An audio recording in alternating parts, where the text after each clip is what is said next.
Bienvenidos nuevamente alumnos y alumnas de esta especialidad en justicia electoral. Nos corresponde en esta ocasión iniciar la primera parte de nuestra materia control de legalidad y constitucionalidad en la materia electoral con el tema nociones básicas de derecho procesal constitucional. Esta es una materia que, sobre todo a partir del año 1994, ha venido desarrollándose doctrinalmente en México y que hace referencia a nuevos instrumentos de control de constitucionalidad nacientes en la reforma del 31 de diciembre de 1994, sobre todo con la incorporación de dos competencias de la Suprema Corte de Justicia de la Nación: las controversias constitucionales y las acciones de inconstitucionalidad, cuyo fundamento jurídico se encuentra en el artículo 105 de la Constitución, en sus fracciones primera y segunda. La segunda gran parte de esta rama del derecho procesal, que es el derecho procesal electoral, como ustedes saben, nace a partir de la reforma de agosto de 1996 con la incorporación del Tribunal Electoral del Poder Judicial de la Federación, precisamente a este poder federal, para incorporar un capítulo completo en la Ley Orgánica del Poder Judicial de la Federación dedicado a la competencia que a partir del artículo 99 constitucional se desarrolla en la Ley General del Sistema de Medios de Impugnación en la materia. Por lo tanto, el derecho procesal constitucional, a partir de estas dos fechas simbólicas en nuestro ordenamiento jurídico, pues tiene un desarrollo muy importante en los años posteriores. Esta materia también ha tenido un desarrollo muy importante en Latinoamérica, sobre todo a partir de reformas previas incluso a la que tuvo México en 1994 y que afectó los ordenamientos jurídicos a lo largo del siglo XX en varios países, sobre todo, digamos, en el último cuarto del siglo XX. Por ejemplo, la reforma de 1994 en Argentina, la reforma de 1988 en Brasil, o algunos modelos constitucionales más cercanos a México, como el modelo costarricense, que desde la década de los 60 viene desarrollando un sistema de control de constitucionalidad. Esto es tomado en cuenta por la materia del derecho procesal constitucional para, digamos, considerarla como una disciplina que tiene también una vertiente comparada importante y que es referente sin lugar a dudas para México. En el año 1998, como sabemos, al reconocer nuestro país la competencia contenciosa de la Corte Interamericana de Derechos Humanos, se enfatiza una de las vertientes de esta materia, que es el derecho procesal constitucional transnacional. Y esto significa que con el conocimiento y el reconocimiento, mejor dicho, que tuvo el Estado mexicano de esta competencia contenciosa de la Corte Interamericana, el amparo que se vierte en el sistema interamericano con una primera fase en la Comisión Interamericana con sede en Washington y una segunda fase, que es la fase jurisdiccional en San José de Costa Rica, se considera que emerge un instrumento de control que tiene evidentemente una raigambre, que tiene un sentido internacionalista para los países que han reconocido, insisto, la Convención Americana como instrumento obligatorio, de aplicación obligatoria en los estados, y por el otro lado la competencia contenciosa de esta Corte Supranacional con sede en San José de Costa Rica. ¿Cuál es entonces el sentido de tener una materia como esta en nuestra especialidad? Fundamentalmente lo que se quiere es que tengamos herramientas conceptuales básicas que nos permitan comprender el desarrollo de los procesos jurisdiccionales que implican un control de regularidad, ¿no? Y lo primero que hay que hacer en este ejercicio es definir el control de regularidad. Este es un concepto, el control de regularidad, que fundamentalmente puede explicarse a partir de una teoría que es una teoría que en los últimos años ha venido, digamos, declinando su impacto en los ordenamientos jurídicos en la sede de la interpretación, pero que en la sede del procedimiento o la sede de derecho procesal pues tiene una presencia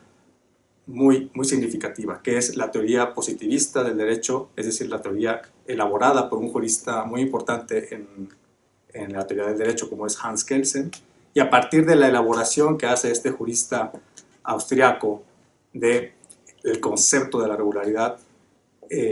podemos nosotros comprender de mejor manera lo que implica la regularidad. El control de regularidad, fundamentalmente, lo que significa es un ejercicio de compatibilidad entre lo que establece una norma jurídica, por una parte, que es un parámetro de control, frente a un acto de poder público. Esa comparación o ese ejercicio de compatibilidad que tiene que realizar un operador jurídico,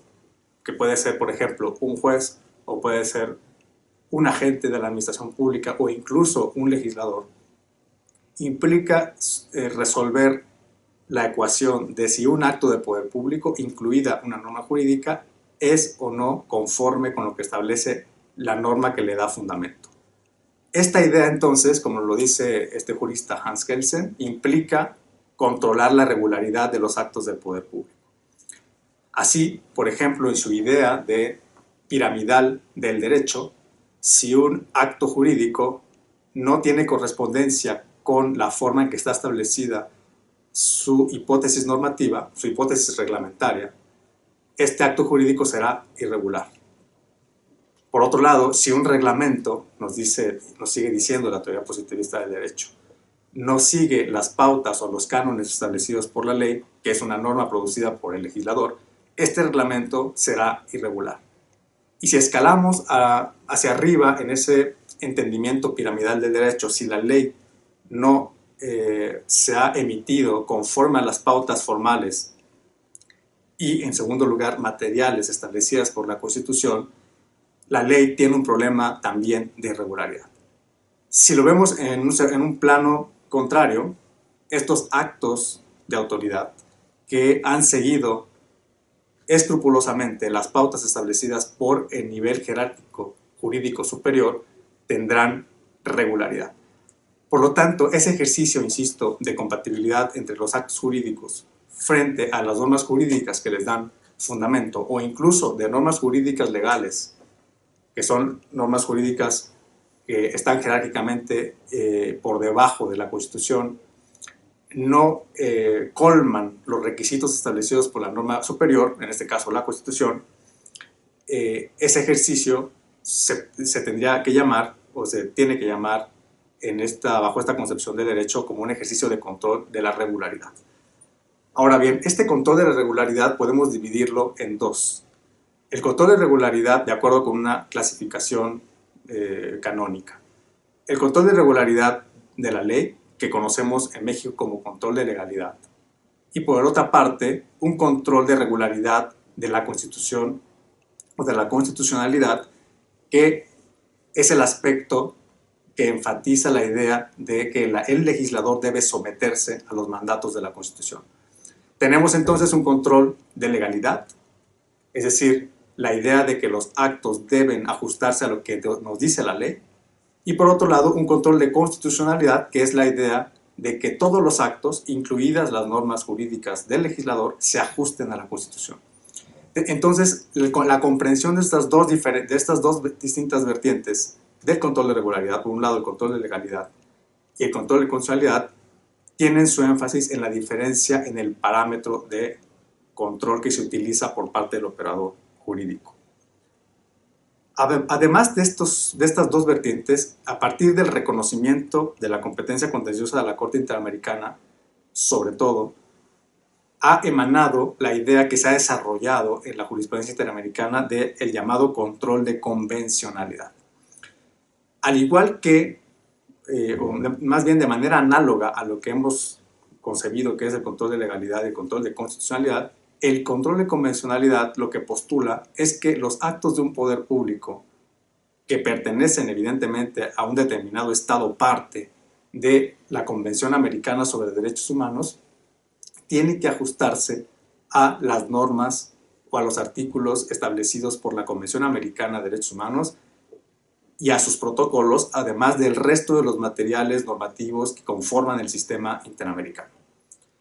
Nuevamente, la diferencia en la calificación del control se encuentra en el parámetro. En este caso, como el parámetro es un parámetro convencional,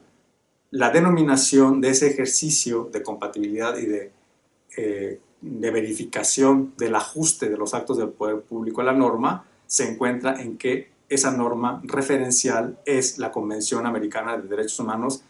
y añadiríamos el resto de los tratados de derechos humanos reconocidos por un Estado parte del sistema.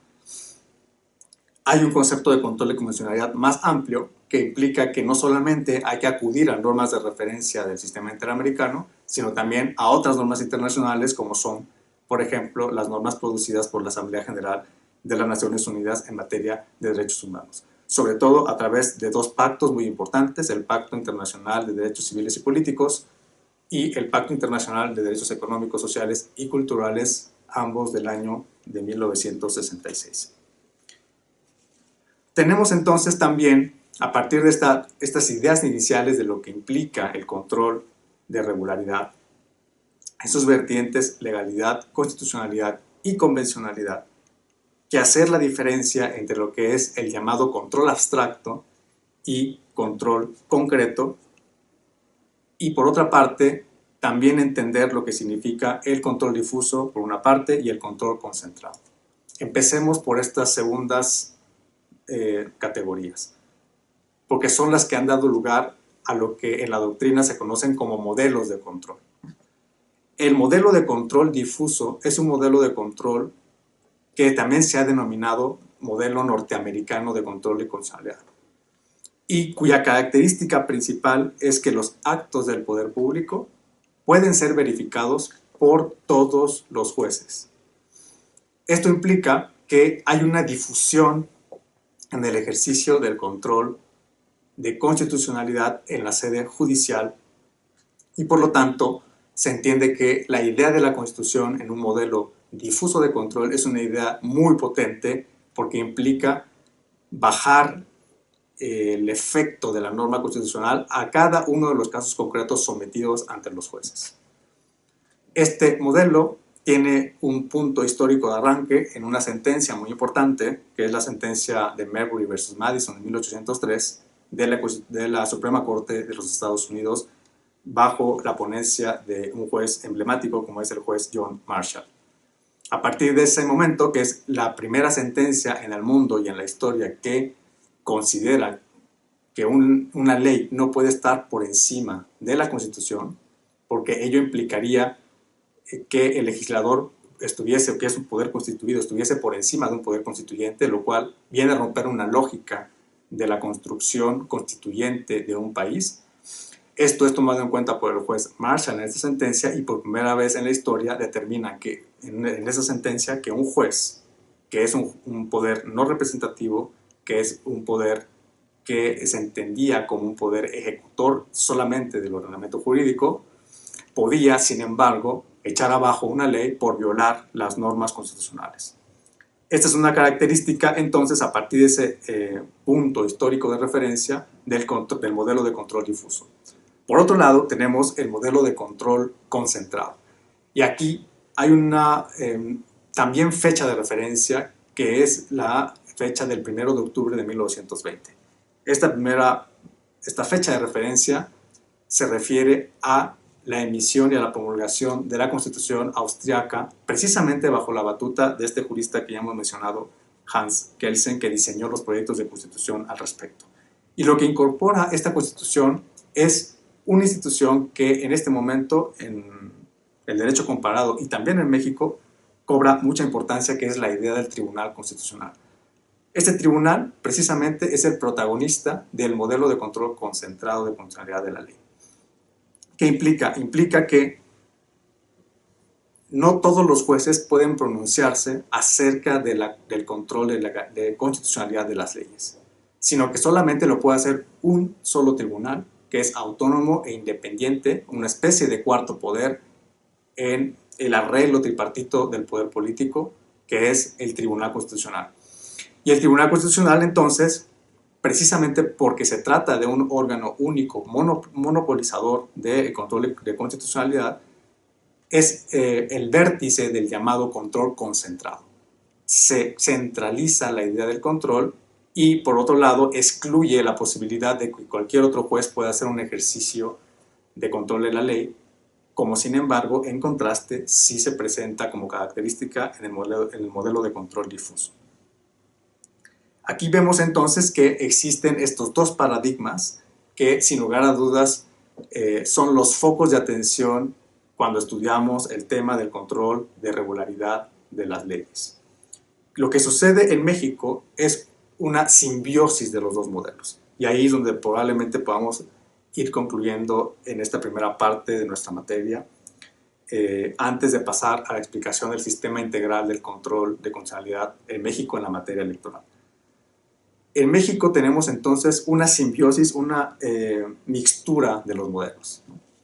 Sobre todo a partir de una resolución que la Suprema Corte de Justicia de la Nación emitió el 14 de julio del 2011, que es la resolución que resolvió el expediente Varios 912 del 2010, recepción del caso Radilla Pacheco contra México, que es una sentencia condenatoria de la Corte Interamericana de Derechos Humanos con sede en San José de Costa Rica. Lo que nos dice la Suprema Corte de Justicia de la Nación en ese expediente, en esa resolución, es que en México tradicionalmente existió un llamado, así llamado en la jurisprudencia, control concentrado de constitucionalidad de las leyes a través de lo que conocemos como el amparo directo contra la ley y sobre todo el amparo indirecto contra leyes, con fundamento, como sabemos, en los artículos 103 y 107 de la Constitución. Y por otra parte, a partir de la idea de que en esa resolución de la Corte Interamericana se establece la obligación de que todos los jueces deben ejercer un control de convencionalidad que la Corte Interamericana denomina ex oficio de los actos del poder público, a partir de esa idea, la Suprema Corte de Justicia de la Nación en México consideró, a la luz también del artículo primero de la Constitución generada por la reforma del 10 de junio del 2011, que efectivamente todos los jueces estaban llamados, a partir de ese momento, a realizar el llamado control de constitucionalidad difuso. Entonces, en México, a partir de la idea del juicio de amparo, que en el concepto de la jurisprudencia mexicana es un control concentrado, la idea de las acciones de constitucionalidad,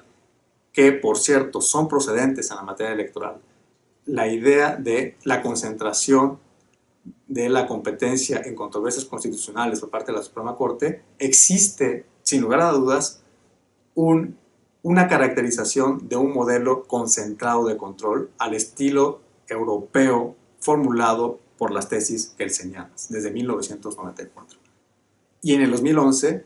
entonces, se incorpora la idea del control difuso de constitucionalidad, que ahora no solamente se incorpora para la idea de la constitucionalidad, sino también se amplía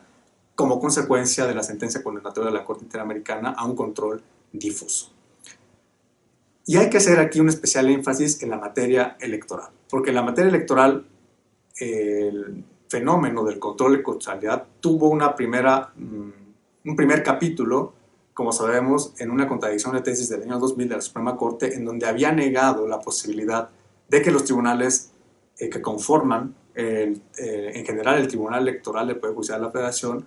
no podían, por virtud de que no existía en México un control difuso, ejercer un control de constitucionalidad de las leyes con la consecuencia de inaplicarlas a un caso concreto. Una reforma, la reforma de noviembre de 2007, es decir, unos años previos a esta sentencia que venimos comentando del caso Radilla, la Constitución, en el artículo 99, el poder reformador de la Constitución consideró pertinente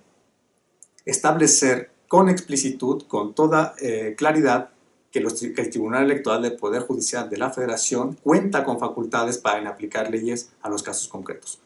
Por lo tanto, una primera etapa del control difuso, que forma parte de esta hibridez del modelo integral, se encuentra en la materia electoral a partir del 2007, con la incorporación de esta facultad expresa a la sala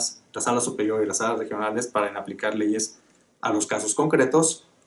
Viene a complementarse con esta reforma ya mencionada del 2011 en su interpretación con el expediente Varios 912 del 2010, y se configura entonces este modelo integral del control que tenemos en México y que está vigente en este momento. Es decir, por una parte un control concentrado que ejerce competencias de control abstracto de constitucionalidad de las leyes en manos exclusivas de la Suprema Corte de Justicia, incluida la materia electoral, a través de la acción de inconstitucionalidad, porque las controversias constitucionales son improcedentes todavía hoy en materia electoral, y por otra parte, un control difuso de constitucionalidad de las leyes ordinarias en manos de todos los jueces,